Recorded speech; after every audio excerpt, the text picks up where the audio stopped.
Well, welcome to the latest episode of the LiveWell Hervey podcast, brought to you, of course, by Social Shift, who are managing great change in our community. I'm really excited about today's guest, a little bit intimidated too. I'm meeting Dr. Nick Yim. Now, he's really well known within our region. He is the Vice President of the AMA here in Queensland. He's also a part of the Fraser Coast Local Medical Association, and he holds positions with the University of Queensland. He was telling me just before that he's a reasonable fisherman, but he's much, much better at critiquing local food and wine venues. And if there's anything you want to buy anywhere, anytime, he can get it for you at a better price. So there you go. A really interesting guy, I'm sure. Good morning, Dr. Nick. How are you? Good morning. Always a pleasure being here. Thank you. Okay, so let's get into it. Did you always want to be a doctor? Like, where did it start for you, your passion for medicine? It's really interesting. Like medicine is one of those degrees. A lot of people might want to jump straight into it, but for myself personally, it was a relatively late decision. Historically, I grew up in a family of pharmacists. So my dad's a pharmacist, had a few pharmacies in Brisbane. Yeah. And I thought that through my career, I'll become a pharmacist. So I actually was doing pharmacy at the University of Queensland. Yes. And then a few of my friends at the time, they were sitting their medical exam. And they said, "Oh, Nick, why don't you jump in and just do the exam and see if you can get in?" And lo and behold, I sat it, got in, and this is where I'm here now. Enough. Well, that's really interesting to me because I think, generally speaking, my perception would people who want to get into the medical field have made that decision in year 10, and I'm everything now that I'm doing educationally is focused on that. So you come from Brisbane? Is that where you found yourself coming to Hervey Bay from there? Yeah, so I'm born and bred in Brisbane. Yeah, follow the Maroons. And then I thought there was an opportunity 10 years ago to move up to Hervey Bay. Yep. And I thought, let's come up here. Obviously, I enjoy my fishing, enjoy Gary. And I thought, hey, let's come up here, give it a shot. 10 years later, still here, got to practice here, and obviously enjoy practicing here. So you've got the Torquay doctors and the Cragnish doctors as well? Yeah, so we took over, I guess it was one of those heritage practices we took over a couple of years ago. And obviously, one of our key goals is servicing our community, enhancing care. So we've got a great team of clinicians, nurses, and admin staff. Sure. Hopefully to eventually have a 7-day practice, because we know that access and service to our community is quite challenging on the Fraser Coast. So my observations are you're a reasonably young man, and I think that in many cases there's a generational change happening in the medical community in Hervey Bay, in terms of an influx of younger people. That you would have the, say, traditional medical practitioners who had been here for a very long time. Are you noticing that yourself? Yeah, absolutely. I might appear young, but... Well, you look like you're drinking from the fountain of youth. If that's something you prescribe, I'll take a bottle. Yeah, I know my partner really always comments that she gets frustrated when I get ID'd at Dan Murphy's. But ultimately, you're absolutely right. So the demographics is changing. At the same time, we are seeing the rotation of doctors. And I think healthcare, gone are the days where clinicians are working 80 to 100 hours a week, because we acknowledge that burnout is a big thing. Sure. It is getting tougher. So obviously, many clinicians, myself included, we will still practice in the practice, but also have other roles. So I look after patients at the Fraser Coast Hospice, nursing homes, right, okay. medical education, and also advocacy. So it's something where gone are the days where you have a single clinician, and this is part of my education where it's great having your single GP all the way through, but sometimes they might get sick, they might be booked out. Yes. So one of my messages is try to have a central general practice. So obviously if you are unwell, you can see any of the clinicians and they'll have their notes in front of them. So just like a rock star who goes out and performs concerts every night, the people want to hear the hits, but there are certain things that they want to play for themselves. And what my assessment of what you've just said is that diversification for you in terms of what you want to do in the community is perhaps more now than might have been in previous generations, where GPs might have been happy to go and work in their practice all day and that be that. But you've got other responsibilities and things that you appear to relish outside of just the general practice. Yeah, 100%. So one of the differences is I know when I spoke to my colleagues, some of them who are more experienced, they show me their textbooks, and their textbook back in the day, there might have been only 50 or 100 pages for drugs. But these days there are thousands and thousands of medications. And unfortunately, we can't be experts in everything.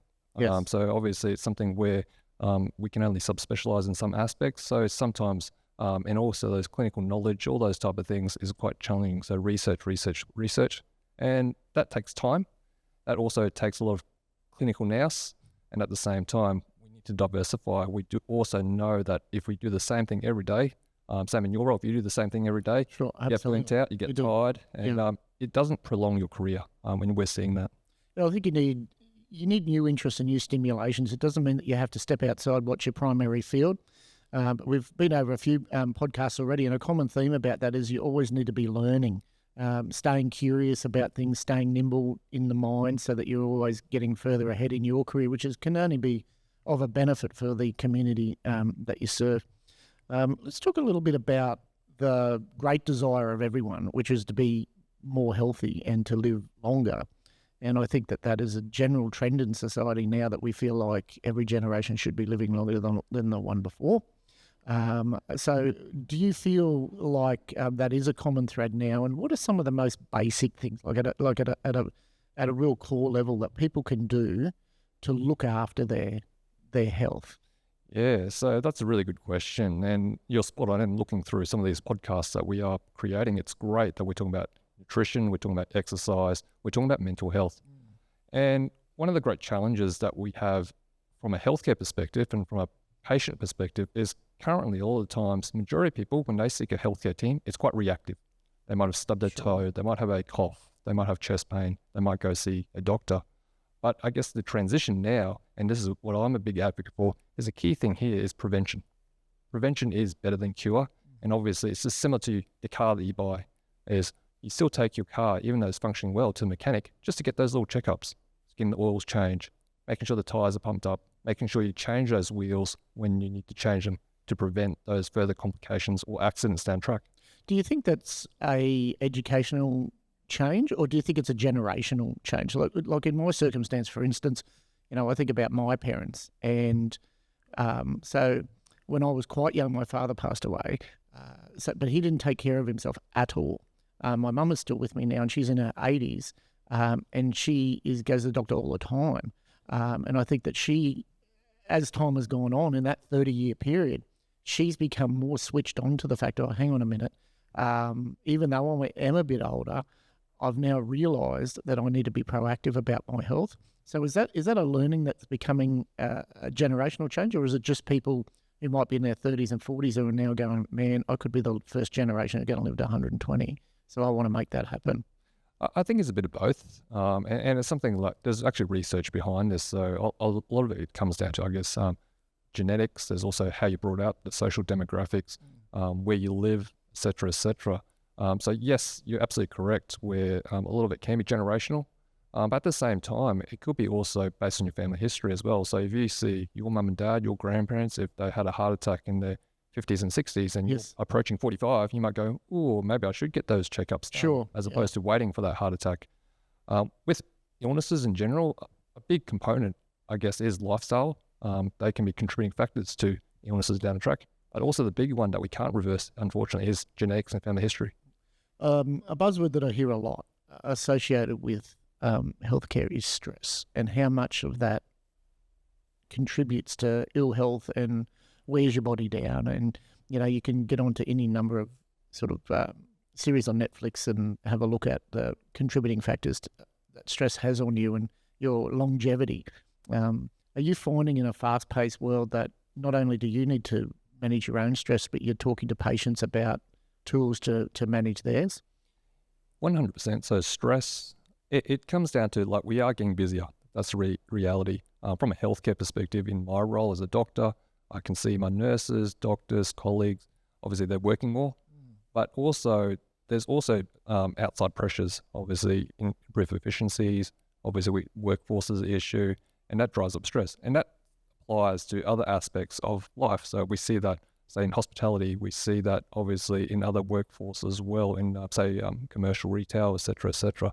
And we know that stress, obviously, that also incorporates financial stress. There's also physical stress. Sure, yeah. And that, I guess, enters the mental health realm as well. And I'm sure that you'll be speaking on some of the podcasts as well.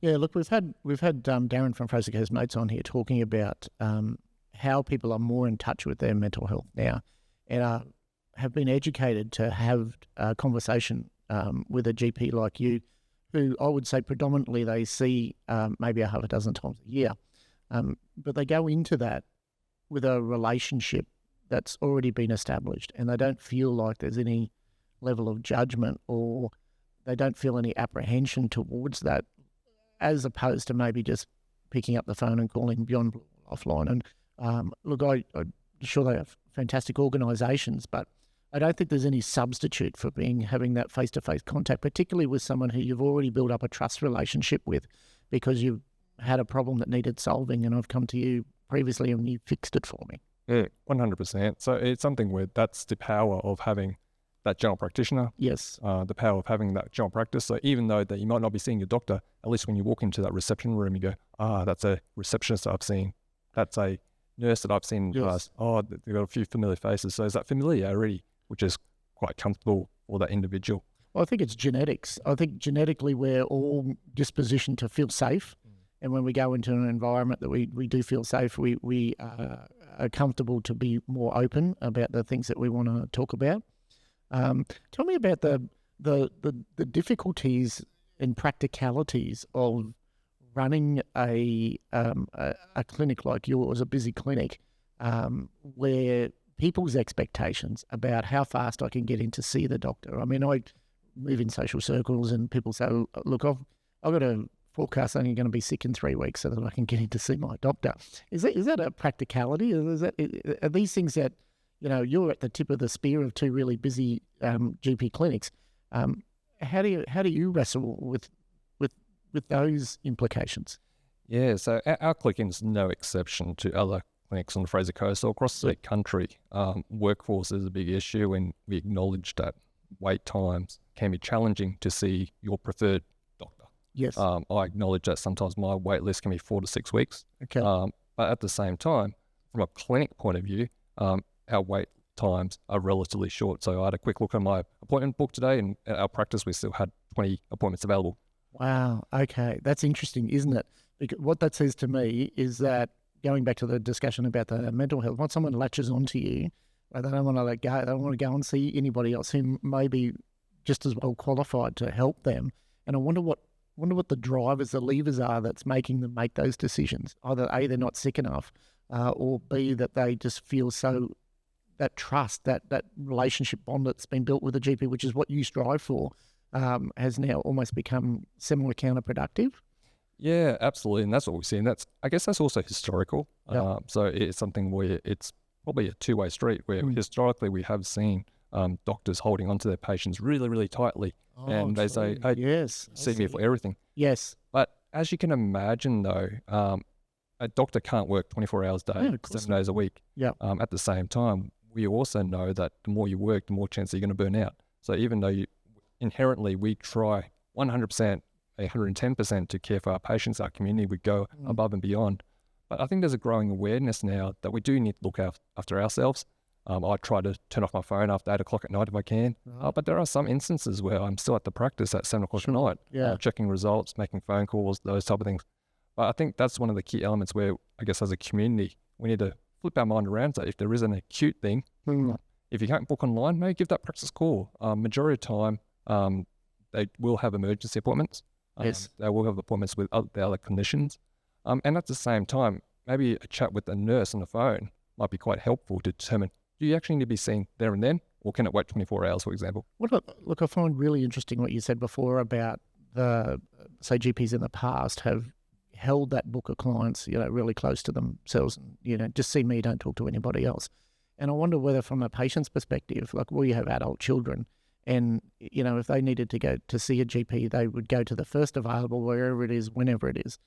Whereas my generation, I think I'm less likely to do that. Do you think is that an observation of mine, or do you think that's a trend? I think that's definitely a trend. And I guess that's where we're probably in that transition zone. Yeah, gotcha. Where we go, hey, this is what's happening. As you mentioned earlier, a lot of those doctors and clinicians, they're retiring. Yep. And obviously, as they retire, their patients are still with us because people are living longer to the 80s, 90s, 100.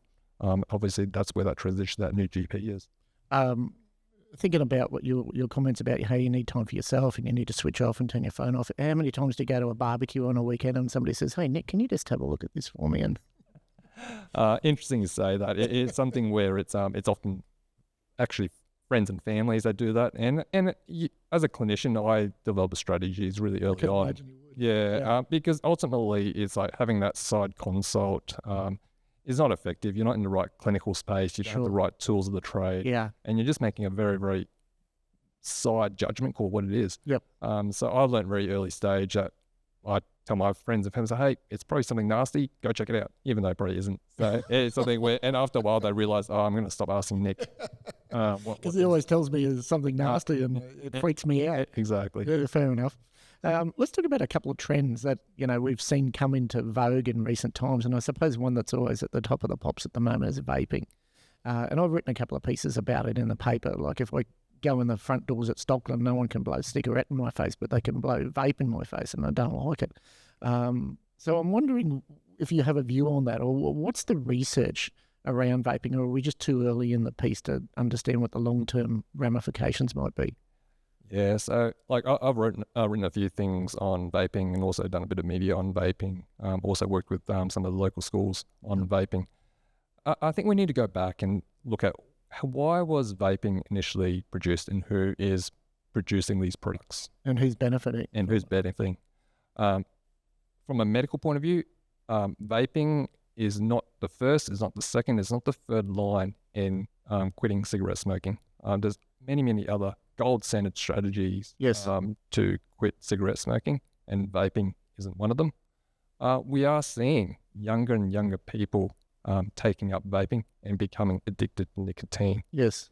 And many of these people have never smoked a cigarette. I was about to say to you, like I see kids vaping all of the time, and our offices are near high school, so I see them in the mornings and when I'm leaving in the afternoon.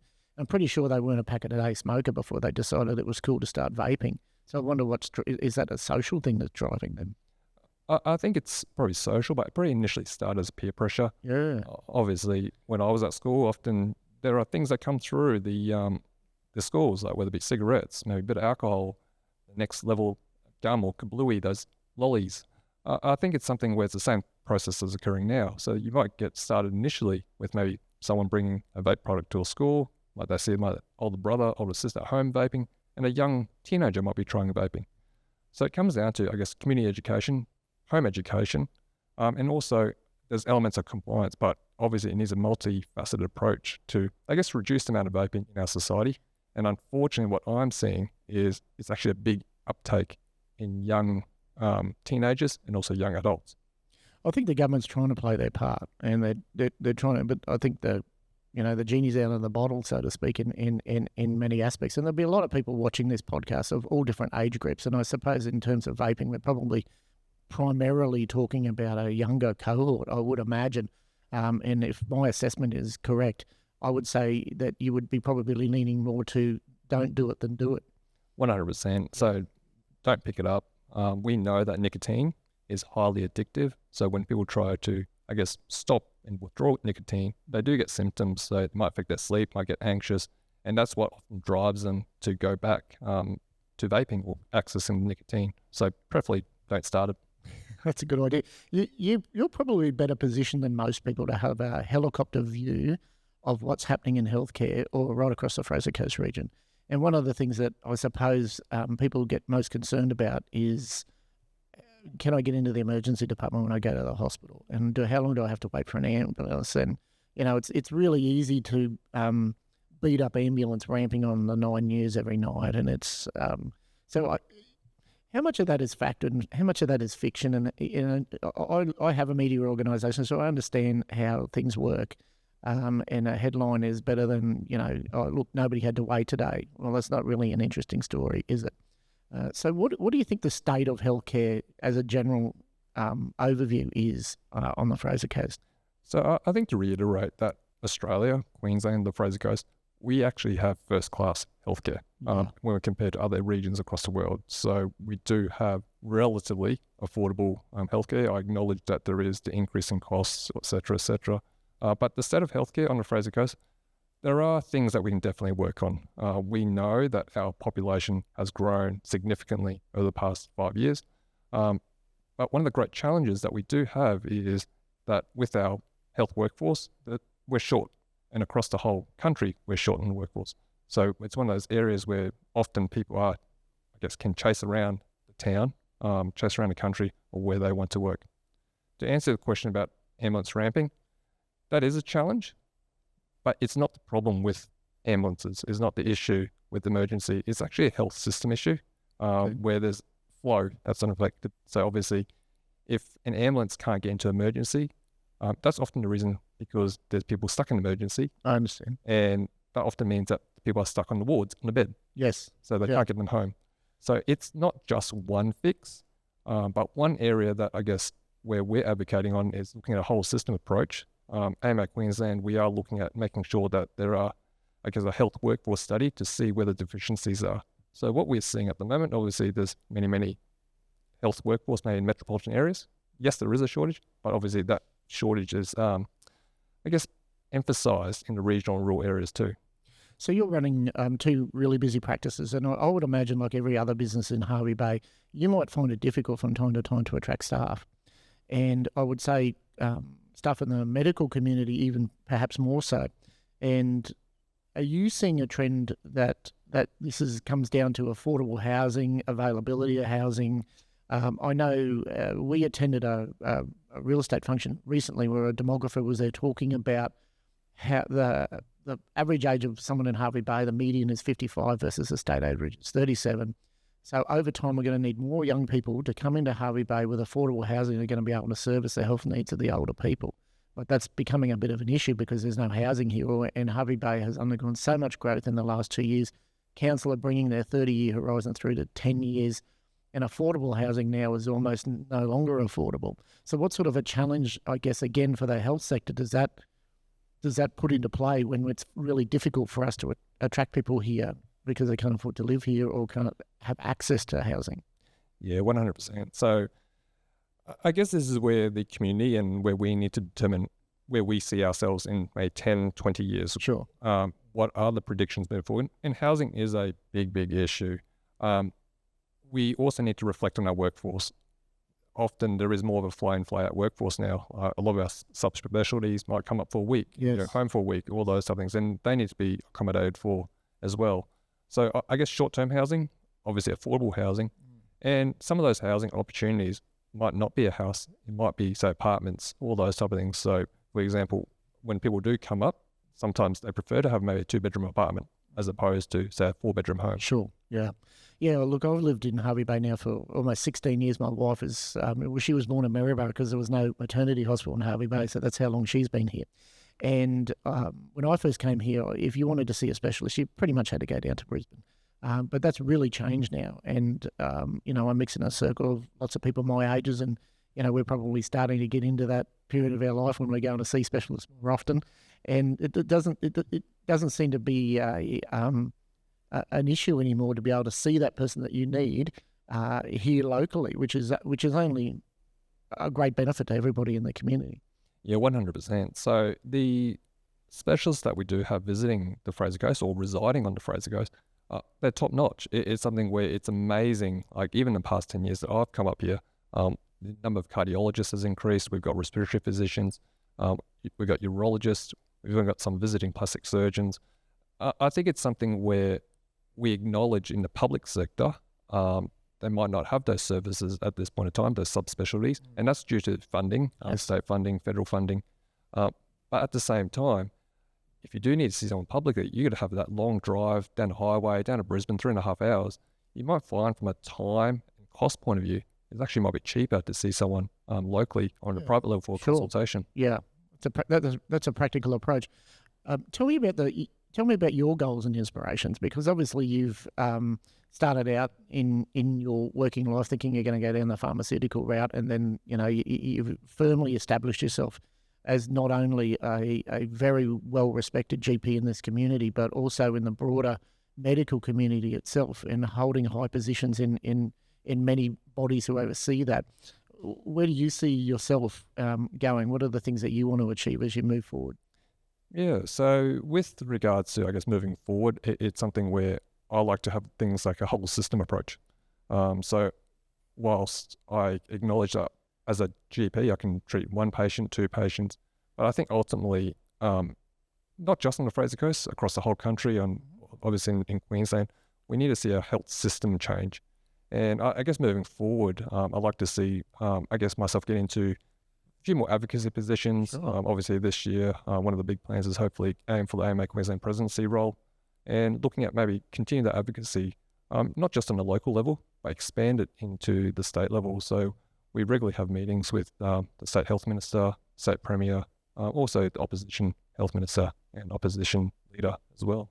I get the feeling that you almost take an entrepreneurial outlook to this, and I mean that with the greatest respect, because you display some traits to me that I see that are very common in very successful business people, and that is that they start out wanting to be really successful in their own business, but when they do, then they start to move on to a situation where I would like to make now change at scale, which is hard to do when I'm sort of in the trenches of my own organisation every day.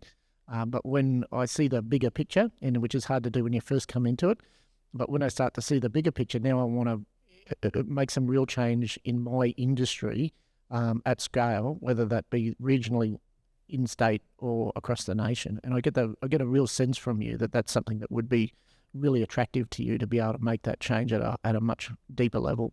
Yeah, absolutely. So I think making those big changes, it can be very rewarding for the whole community. Yes.